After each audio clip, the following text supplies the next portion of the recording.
Hello বন্ধুরা, welcome to সঙ্গীতার দুনিয়ার রান্নাবান্না। তো আজ আমি একটা দারুণ রেসিপি নিয়ে চলে এসেছি। বাচ্চারা অ্যাকচুয়ালি খেতে ভালোবাসে না সব কিছু, তো এই জিনিসটা বাচ্চাদের জন্য স্পেশালি, তো বড়রাও খেতে পারে। তো প্রথমে আমি নিয়ে চলে এসেছি এখানে ডালিয়া আর মুগের ডাল, আর এদিকে ঝিঙে, কুমড়ো আর আলু করে কেটে রেখেছিলাম, আর আদা পেস্ট করে রেখেছি, আদা জিরে।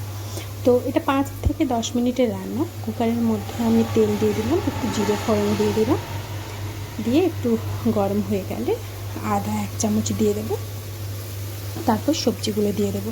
তো এখানে কুমড়ো আছে, ঝিঙে আছে আর আলু আছে। আমার কাছে যেগুলো ছিল দিয়েছি, তোমাদের কাছে যা কিছু সবজি থাকবে সব দিয়ে দিও, কারণ বাচ্চাদের জন্য হেলদি খাবার খুব দরকার।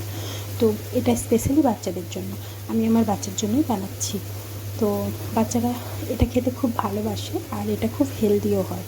তো কষানো হয়ে গেল, আমি যে ডালিয়াটা রেখেছিলাম, মুগের ডাল রেখেছিলাম হাফ বাটি, আর ডালিয়া হাফ বাটি, তো দুটোকে ভালো করে মিশিয়ে ভেজে নিয়েছি। ভালো করে কষানো হয়ে গেলে একটু হলুদ আর একটু পরিমাণ মতো নুন দিয়ে দেবো। লঙ্কার গুঁড়োটা দিচ্ছি না, স্কিপ করছি। বড়দের জন্য বানালে লঙ্কার গুঁড়ো অবশ্যই দিয়ে দিও।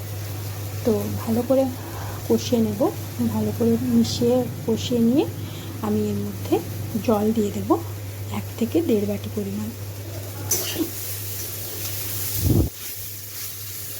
তো জলটা দিয়ে ভালো করে নাড়িয়ে নিলাম। এরপর আমি এটা কুকারটা ঢাকা দিয়ে আমি 2 থেকে 3টে সিটি লাগিয়ে নেব।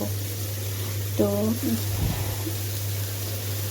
তো 2 থেকে 3টে সিটি লেগে গেলেই আমার রেডি হয়ে যাবে। এই যে দেখতেই পাচ্ছ, সুন্দর হয়ে গেছে। আর এটা সত্যিই খুব টেস্টি হয়। উপোসের দিনে তোমরা নিজেদের জন্য বানাতে পারো। তো ভিডিওটি ভালো লাগলে লাইক, কমেন্ট আর শেয়ার করে দিও। আর আমার চ্যানেলে যারা নতুন তারা প্লিজ আমাকে সাবস্ক্রাইব করে দিও, আর সঙ্গে থেকো অবশ্যই। তো এটা আমি উপোসের দিনে নিজের জন্য বানিয়ে খাই।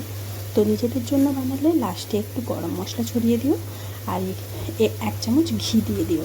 কারণ বাচ্চার জন্য আমি এগুলো অ্যাভয়েড করছি। তো এটা অবশ্যই সবাই বানিয়ে দেখো, সবার খুব ভালো লাগবে। এটা হলো ডালিয়ার খিচুড়ি। তো থ্যাংক ইউ, সবাই সঙ্গে থেকো।